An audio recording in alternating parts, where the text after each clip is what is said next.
आपल्या पत्त्यामध्ये महत्त्वाचा घटक असलेल्या पिन कोड संदर्भात ही महत्त्वाची बातमी, कारण आपला पिन कोड आता इतिहास जमा होणार आहे। आता टपाल विभागानं 10 अंकी डीजी पिन प्रणाली विकसित केली आहे। नेमकी डीजी पिन प्रणाली कशी आहे, पिन कोड आणि डीजी पिन मध्ये काय फरक आहे, डीजी पिन कशा मिळवायच्या याचा सविस्तर आढावा घेऊयात या रिपोर्टमधून।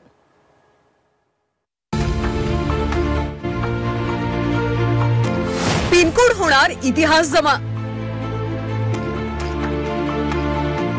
टपाल विभागाकडून नवी डीजी पिन प्रणाली। कसा मिळवाल तुमचा डीजी पिन? आपण आपला पत्ता सांगताना किंवा कुणालाही पत्र पार्सल पाठवताना पत्त्यामध्ये पिन कोड हा अतिशय महत्त्वाचा असतो। हा 6 अंकी पारंपरिक पिन कोड एका मोठ्या भौगोलिक क्षेत्रासाठी वापरला जातो। 15 ऑगस्ट 1972 पासून भारतात पिन कोड वापरला जातो। मात्र हा पिन कोड आता इतिहास जमा होणार आहे। आता टपाल विभागाने डीजी पिन प्रणाली सुरू केली।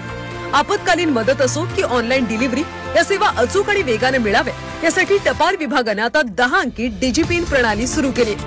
आता आपला पिन कोड आणि नवीन आलेला डीजी पिन यामध्ये फरक काय आहे त्यावर एक नजर टाकूया।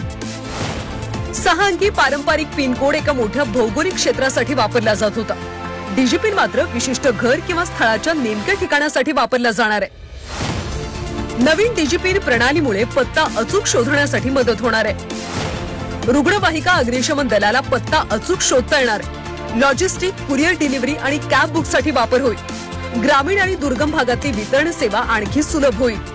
डीजी पिनमुळे चुका कमी होऊन कार्यक्षमता आणि सेवांचा वेग वाढण्यास मदत होणार आहे। पोस्टल डिलिव्हरी अधिक अचूक, जलद आणि कार्यक्षम करण्यात फायदा होणार आहे। आता हा डीजी पिन कसा मिळवायचा असा प्रश्न तुम्हाला पडला असेल तर त्याचंही उत्तर आम्ही तुम्हाला देणार आहोत। नकाशावरचं आपलं अचूक स्थान सांगणारा डीजी पिन स्वतः जनरेट करता येणार आहे। dac.indiapost.gov.in किंवा माय डीजी पिन या वेबसाईटला भेट द्या। या वेबसाईटवर तुमच्या डिव्हाइसचं लोकेशन ऍक्सेस देऊन 10 अंकी डीजी पिन तयार होईल।